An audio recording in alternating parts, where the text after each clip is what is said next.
Ami des stars. Bon, moi, pas Charles Etabou, ça va? Ça va un peu. Pourquoi peu? Beaucoup de travail. Quel genre de travail? Après, j'aime pas quand tu dis beaucoup de travail après. Tu sais qu'on travaille beaucoup. 360 musiques, c'est un plaisir quand on te retrouve ici. Ouais. Alors, on aimerait quand même en voir un peu, tu vois, quand on retrouve tous ces disques. Après, ceinture liste des diamants pour plus de 500 000 albums vendus. Ceinture noire.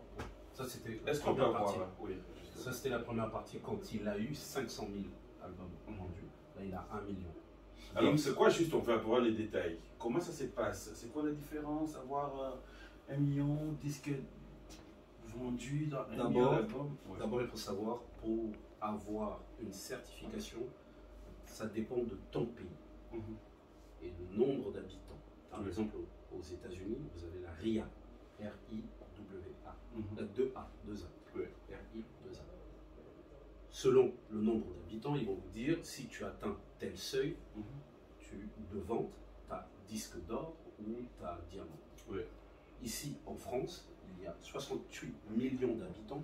Pour avoir un disque d'or, il faut 50 000 albums vendus. 50 000 albums. 50 000 Donc tu sors un album, oui, justement, tu vends l'album, 50 000 albums. 50 000 albums. Oui. Nous sommes aujourd'hui dans l'ère du digital. Vous savez qu'il y a la partie téléchargement, Spotify, tout ça.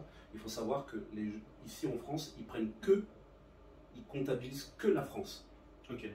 C'est-à-dire quand lui, il a 1 million d'albums vendus, il ne comptabilise pas au Congo, au Mali, il ne comptabilise pas en Allemagne, en Belgique. Non. Rien qu'en France. Rien qu'en France. Snap. Maintenant, quand tu atteins les 50 000, tu as un disque d'or. Quand tu atteins les 100 000, tu as un disque de platine. Quand tu atteins les 200 000, tu as double disque de platine. Après, si tu as 300 000, 400 000, tu n'as rien. C'est quand tu atteins 500 000 que tu as un diamant, un album diamant. Souvent, les gens, ils ont le diamant. Disque de diamant. Disque de diamant. Gims, il faut savoir qu'en solo, c'est-à-dire en lui-même, quand il a quitté le groupe Section d'Assaut, il n'a que 3 albums. Premier album, il a vendu 1 million d'albums vendus. Rien qu'en France. Deuxième album, 1 million d'albums vendus. Il a fait 2 fois. Il a fait 3 fois. Il a vendu 1 million d'albums 3 fois. Premier album, Subliminal. Deuxième album, Mon cœur avait raison. Et troisième album, Ceinture noire. Ça, on l'a donné quand il avait fait 500 000. Mais là, maintenant, il a 1 million. 1 million en France, ça veut dire que peut-être dans le monde, il a vendu plus de 5 millions. Mais en certificat. Ça, c'est contribué. Oui. Voilà, là, je comprends. Il y a aussi des certifications pour la Belgique. Il y a des certifications. Il y a des artistes qui l'ont fait aussi ici, en dehors de Gims. En dehors de Gims, pour 1 million d'albums vendus, oui, il y a la variété française. Beaucoup sont de la variété française à avoir eu 1 million d'albums vendus sur un album. Il y a Stromae qui a 1 million d'albums aussi. Donc tu as Gims, tu as Stromae, mais celui qui a le plus d'albums en urbain, d'après eux, parce que pour moi, il arrive aussi au niveau de la variété, en urbain, il a vendu plus, c'est lui qui a le plus de ventes. C'est quoi la particularité de Gims après tout ça? La particularité de Gims, c'est qu'il est d'abord congolais. Il est d'abord congolais. C'est la meilleure des réponses. Bah oui, il est d'abord congolais. C'est ça la particularité, parce qu'en fait, il nous appartient, nous les Africains. C'est ça sa première particularité. La deuxième particularité, c'est qu'il bosse fort. Et il est entouré de personnes qui travaillent. C'est-à-dire que si il trouve que tu ne travailles pas bien, il te met dehors. Après, c'est ce que je posais la question. Je vais poser cette question à Arthur. Je voudrais quand même que tu me l'expliques. Il y a des artistes qui viennent ici en studio. Est-ce qu'ils n'exigent pas, est-ce que, voilà, ça fait ton studio, on a besoin de toi, est-ce que tu peux poser ta voix? Non, ça ne se passe pas comme ça. Le studio est là pour tout le monde. Tous ceux qui sont dans notre réseau, si tu as besoin de venir au studio et on te connaît, eh ben, tu viens. On te permet de louer. Ce n'est pas tout le monde qui peut louer, mais ça ne veut pas dire parce que tu viens. Et le jour où je viens, je tombe, Gims sur le mais il te dit bonjour. Il te dit bonjour. Le studio et lui, c'est deux personnes, c'est deux choses différentes. Il faut bien séparer la société et l'homme. Gims, c'est Gims. C'est Gandhi Juna. Et il faut bien séparer la société. C'est-à-dire que si tu viens pour le studio, viens pour le studio. S'il est là, il te dit bonjour. C'est tout. Et vous vous parlez normalement, il n'y a pas de souci. Alors, est-ce que, depuis, il faut dire aussi depuis qu'il est nommé ambassadeur, parce que là, je sais qu'on est en train de voir comment gérer, mais est-ce qu'il y a des projets préparés déjà pour Kinshasa? Il y a des grands projets. Des grands projets. Il y a le projet de la construction de plusieurs studios au Congo et le projet d'un grand festival, le plus grand festival de l'Afrique centrale qui se fera à Kinshasa. Il faut bien parler, il faut bien dire, il y a aussi Dadju sur ce projet.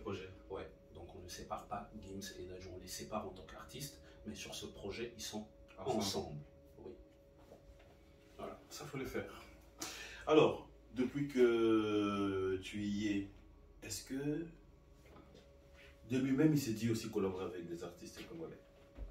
De lui-même. Oui. Pouvoir préparer de featuring ou donner l'occasion. Il a collaboré avec beaucoup d'artistes congolais. Dadju, c'est un artiste congolais.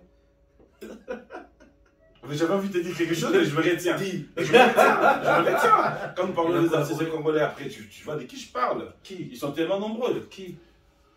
Oui, mais attends, je veux juste poser la question. Un jour, Gims Ferré, Gims Fali, Gims Kofi, Gims JB, Gims Wera, tout ça. Bien sûr, c'est quand même des personnes qui ont commencé avant lui. Il a reconnu plusieurs fois, il le reconnaît, l'histoire ne change pas. Bien sûr, c'est un honneur aussi pour lui de faire quelque chose avec Kofi ou de faire avec Fali ou de faire avec Ferré. C'est un honneur. Le timing n'est peut-être pas propice.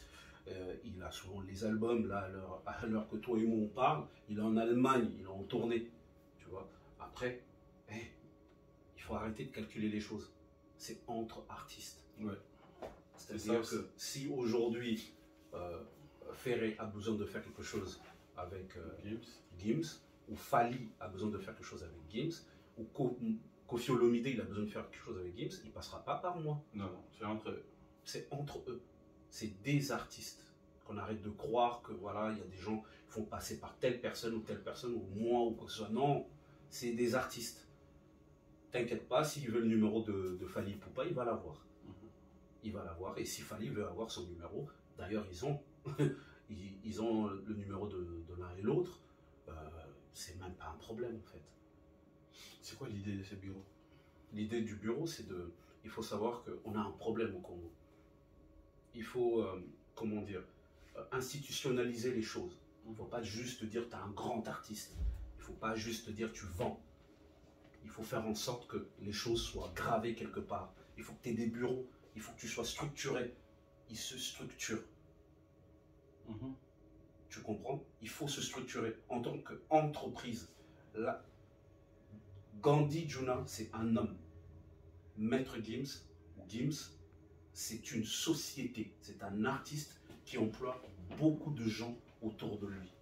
Il y a au moins 300 personnes qui mangent autour de lui, qui payent des loyers.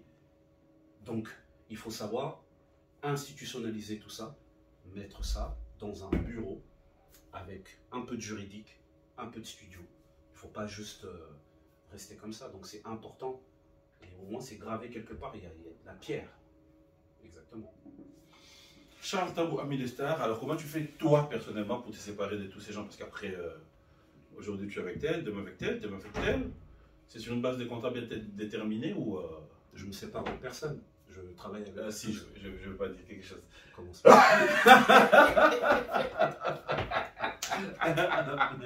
Je travaille avec ceux qui veulent travailler avec moi. Moi, je suis un service en moi-même. C'est-à-dire que Gims veut quelque chose de moi, il connaît mes compétences, il va m'appeler. Charles, j'ai besoin de ça. Demain, Koffi Olomide, il a besoin de moi sur quelque chose. Il sait que je suis bon en tournage, en tournée, il sait que je suis bon en production exécutive. Ils connaissent mes compétences. Ceux qui ne me connaissent pas peuvent m'approcher, on va en parler. Je bosse avec tout le monde, sur contrat, sur limitation de temps, comme j'ai bossé avec Ferregola, comme j'ai bossé avec DJ Arafat et Assodam, comme j'ai bossé avec énormément d'artistes. Tu vois, il n'y a pas de problème, il y a toujours... Le problème, c'est qu'on ne connaît jamais quand est-ce qu'on doit se limiter. Gims et moi, nous sommes des amis. Donc on n'a pas de limite. Mais quand on fait des travaux, il y a des limites. C'est de temps à temps. Eh bien, Charles, j'ai plus besoin de toi, mais je vais venir chez lui. Je veux manger chez lui. C'est différent. Donc moi, quand je travaille avec les artistes, c'est pour un temps spécifique, pour une mission spécifique. Alors qu'est-ce qu'il faut pour travailler avec toi? Il faut m'appeler. J'ai le même numéro depuis... Il faut l'appeler.